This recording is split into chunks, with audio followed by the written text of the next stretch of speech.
All right, so I got to do a part 3. So here's my point, though. So we aren't supposed to be soft, indifferent, and siding with these Satanists, being pushovers, essentially. That's, again, why they are okay with this. Like, think about it. Would you disrespect a person that you're intimidated by? Maybe even intimidated is the wrong word, but would you disrespect a person that you respect? Most of the time, people, they naturally have a respect for a UFC fighter. Even if you don't support UFC, you respect them enough and you respect yourself enough to not walk into that kind of whooping. You know what I mean? You wouldn't try a UFC fighter just for, giggles, because you might not be giggling after that, right? So it's like, basically, when you can see someone's backbone from the front, you don't even try it. And if you do, and then you get checked, you kind of saw it coming. I remember first starting off in sales, and I was just like, it's interesting, like, being on this side of sales. Everyone talks about, salespeople this, salespeople that, but it's like, we get tried the most. People will straight up waste your time and show that they have no regard for your time, period. People even say things because they almost feel like you're willing to take whatever, verbal abuse, time abuse, etc., just all different forms of disrespect, because you need that sale. But the moment you start standing up for yourself and you actually show them that, like, bro, I don't need your sale, because first of all, I know I'm good at what I do, and I'm not here just to get a sale. I'm actually providing you a great service. I'm going out of my way. I'm going above and beyond, right, than the average person. So you can kick rocks as well too. You know what I mean? Like, I don't like bump you and your sale. Like, y'all can go have a seat over there. I'll work with other people who are actually valuing my time and appreciating my time. Once you start communicating that, obviously not like that, but in a way to where it's like, hey, look, I appreciate the time that we spent together. However, it looks like, you're kind of still indecisive about things. I'm going to give you your time to do what you got to do. This is when I was working in furniture, but I have other clients that, are ready. So I'm going to go tend to them. Oh, well, I was with you first. It's like, yeah, but, we've been together for X amount of time, and I've shown you multiple different things. And it seems like you tell me what you're looking for, I show you what you want, and then it's still not enough. So at this point, I don't really know how I can help you, but it doesn't mean that I'm not willing to help you. I'm going to go help the people, though, that are ready. And, if I can continue to work with you, great. If not, and you feel like this is offensive, then, it is what it is. I'll shake your hand and say it's nice to meet you, and leave it at that. At that point, it's like they have their choice. If they want to be butthurt, probably is like a narcissistic thing or ego thing. But a lot of times they'll turn around and be like, I can only respect that. You know what I'm saying? And the way that you communicated it was respectable as well too. So yeah, I'll be here waiting for you. I'm going to do my thing, and I'll see if I can get some answers. I'll probably call my designer. And those ended up turning out to be great sales as well too. But nonetheless, it's like, you got to have some kind of standard, bro. You got to have some kind of boundary.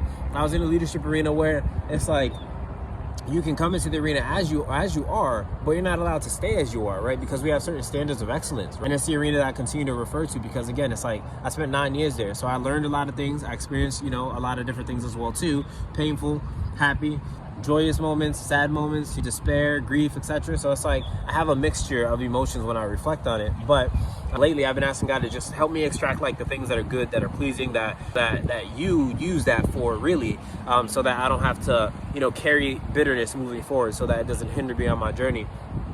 And one of the things I remember vividly was that there was a standard, right, where it's like, even women, like, you come in, it's like, you may, have your breasts all out, etc., but there comes a point where it's like, if you are allowed into the mentorship arena, because we interviewed and qualified people for mentorship, it wasn't just, oh, come one, come all, which again creates value. Christianity, it's like, oh yeah, anybody can come, you know what I mean? Yeah, everyone can come to church, etc. It's like, okay, well, what's the motive here? Is it just to fill seats and fill pockets for the pastor, or is it actually to bring people to the truth, right?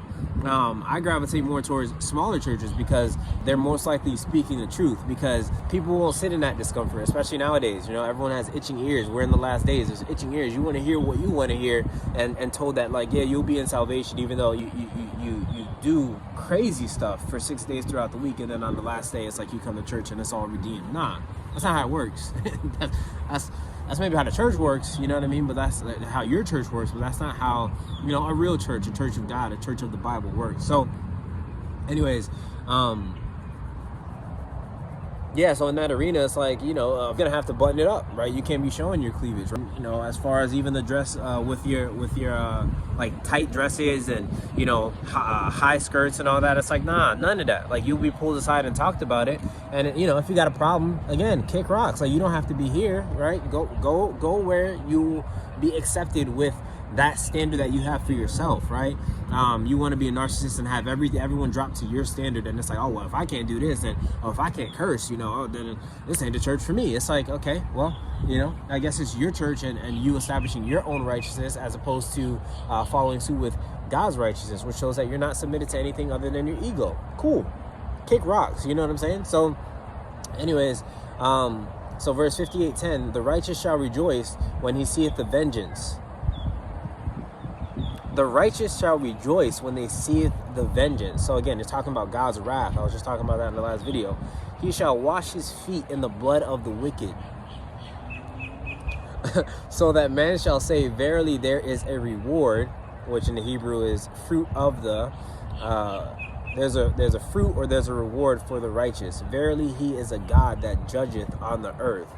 Funnily enough, I glanced over to Psalms 59 and started reading some of that, and it continues where in 59:5 it says, O Lord God of hosts, the God of Israel, which is a nation, not a place. It wasn't a place until 1948 where they carved it out. Again, man trying to be God, saying, oh, this is Israel. It's like, no, there's an Israel in Jerusalem that King Solomon was a king over. That tells you that it was a nation of people in a place, right? So, O Lord, O God of hosts, the God of Israel, awake to visit all the heathen. Be not merciful to any wicked transgressors. Selah. Verse 6, they make a noise like a dog and go around the city. Behold, they belch out with their mouth. Swords are in their lips.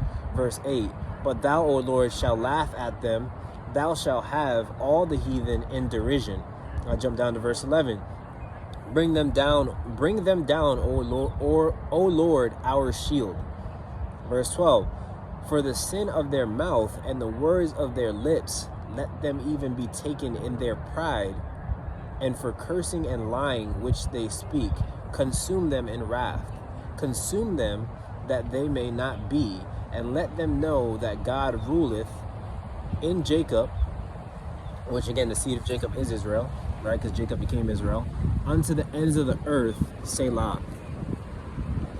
The remaining verses speak on how David wishes to see them wander for food and grudge if they're not satisfied. And that'll just lead him to singing praises. He will sing praises for the Most High for being his defense, his mercy, and his refuge. So again, man, it's a wild world that we're living in now. The truth divides. It's a clear division nowadays, and Satan is just trying to bring more confusion to where there's unclear divisions, because there's talks even amongst the Christian churches where there's confusion. And there's a verse that talks about how there shouldn't be schisms amongst the congregation. Schisms are, again, disconnects, right? So it's like Satan brought all these different translations when really we should be learning the KJV. And if you don't know it, do what I did. Submit yourself to somebody who does understand the KJV, because they've been in it way longer than I have, and allow yourself to be mentored by that. That's another thing that I learned in that arena, that like a lot of people have issues submitting to mentorship. But it's interesting because those same people, they submit to their bossy poo that tells them when they can eat, when they can drink, when they can go on break, when they can go on vacation. Oh yeah, you only get 2 weeks of vacation, by the way, out of 52 weeks in the year. It's a wild world that we're living in nowadays. But again, these are people who are using their mouths, using their words, to really come down to the congregation. You got Lil Nas X saying other things like, oh, I can be on my knees for many reasons. Just because, I'm on my Christian walk, doesn't mean that I can't give fellatio to another man, which is just like, bro, like, what are you on? Like, what are you talking about? And, you got people defending it, you know what I mean? Like Christ followers defending it and, over sympathizing. It's like, I can have empathy, right? Rather than apathy, I can have empathy meaning like, man, it sucks that he's that far gone, but don't save hush. You don't want to be saved.